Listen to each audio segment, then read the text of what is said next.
ಇವತ್ತಿನ ರೆಸಿಪಿ ಮಸಾಲ ಮಜ್ಜಿಗೆ. ಮಸಾಲ ಮಜ್ಜಿಗೆಗೆ ಬೇಕಾಗಿರುವ ಐಟಮ್ಸ್ ಬಂದ್ಬಿಟ್ಟು ಅರ್ಧ ಲೀಟ್ರ್ ಮೊಸರು ನೀರು ಹಾಕಿ ಮಿಕ್ಸ್ ಮಾಡ್ಕೊಂಡಿದ್ದೀವಿ. ನಿಮಗೆ ಎಷ್ಟು ಬೇಕೋ ಅಷ್ಟು ನೀರು ಹಾಕಿ, ತೆಳ್ಳಗೆ ಬೇಕು, ಜಾಸ್ತಿ ತೆಳ್ಳಗೆ ಬೇಕು ಅಂದರೆ ಜಾಸ್ತಿ ನೀರು ಹಾಕೊಂಡು ಮಿಕ್ಸ್ ಮಾಡ್ಕೊಳ್ಳಿ. 3 ಒಣಮೆಣಸಿನ್ಕಾಯಿ, ಸ್ವಲ್ಪ ಕೊತ್ತಂಬರಿ ಸೊಪ್ಪು ಕಟ್ ಮಾಡ್ಕೊಂಡಿರೋದು, ರುಚಿಗೆ ತಕ್ಕಷ್ಟು ಉಪ್ಪು, 1 ಸ್ಪೂನಷ್ಟು ಕಾಳುಮೆಣಸು ಪುಡಿ, ಕುಟ್ಟಿ ಪುಡಿ ಮಾಡಿರೋದು, ಪೌಡರ್ ಅಲ್ಲ. ಇದು ಶುಂಠಿ, ಹಸಿ ಶುಂಠಿ ಅರ್ಧ ಸ್ಪೂನಷ್ಟು. ಒಗ್ಗರಣೆಗೆ ಬೇಕಾಗಿರುವ ಐಟಮ್ಸ್ ಕಡಲೆಬೇಳೆ, ಸಾಸಿವೆ, ಉದ್ದಿನಬೇಳೆ. ಈಗ ಹೇಗೆ ಮಾಡೋದು ನೋಡೋಣ ಬನ್ನಿ.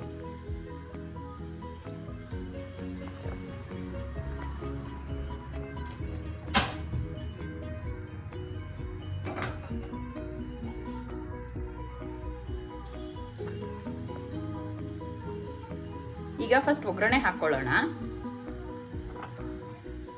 ಎಲ್ಲ 1 ಸ್ಪೂನ್ ಹಾಕೊಂಡಿರೋದು. ಅದಕ್ಕೆ ತಕ್ಕಷ್ಟು ಎಣ್ಣೆ ಹಾಕಿ ಒಗ್ಗರಣೆ ಹಾಕೊಳ್ಳೋಣ.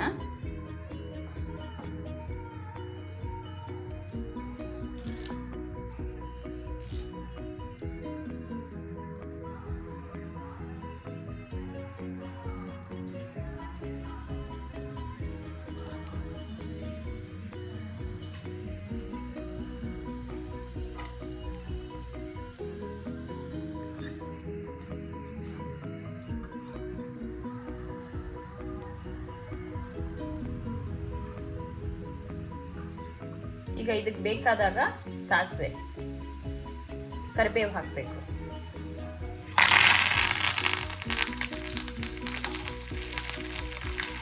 ಒಣಮೆಣಸಿನಕಾಯಿ, ಕರಿಬೇವು, ಸಾಸಿವೆ, ಕಡಲೆಬೇಳೆ, ಉದ್ದಿನಬೇಳೆ ಒಗ್ಗರಣೆ ಮಾಡಿಕೊಂಡು ಇದಕ್ಕೆ ಬೌಲ್ಗೆ ಹಾಕೊತಾ ಇದ್ದೀವಿ. ಇದೇ ಮೇನ್ ಟೇಸ್ಟ್ ಕೊಡೋದು. ಈಗ 1 ಸ್ಪೂನ್ ಪೆಪ್ಪರ್ ಪೌಡರ್,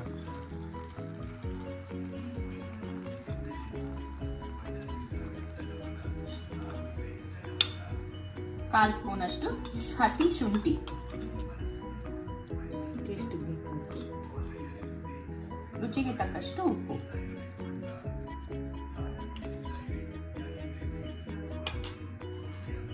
ಇಷ್ಟೆಲ್ಲ ಹಾಕಿ ನೀಟಾಗಿ ಮಿಕ್ಸ್ ಮಾಡ್ಕೊಳ್ಬೇಕು. ಈಗ ಮಸಾಲೆ ಮಜ್ಜಿಗೆ ರೆಡಿ ಆಗಿದೆ. ನೀವು ಟ್ರೈ ಮಾಡಿ ಟೇಸ್ಟ್ ಹೇಗಿತ್ತು ಅಂತ ಹೇಳಿ.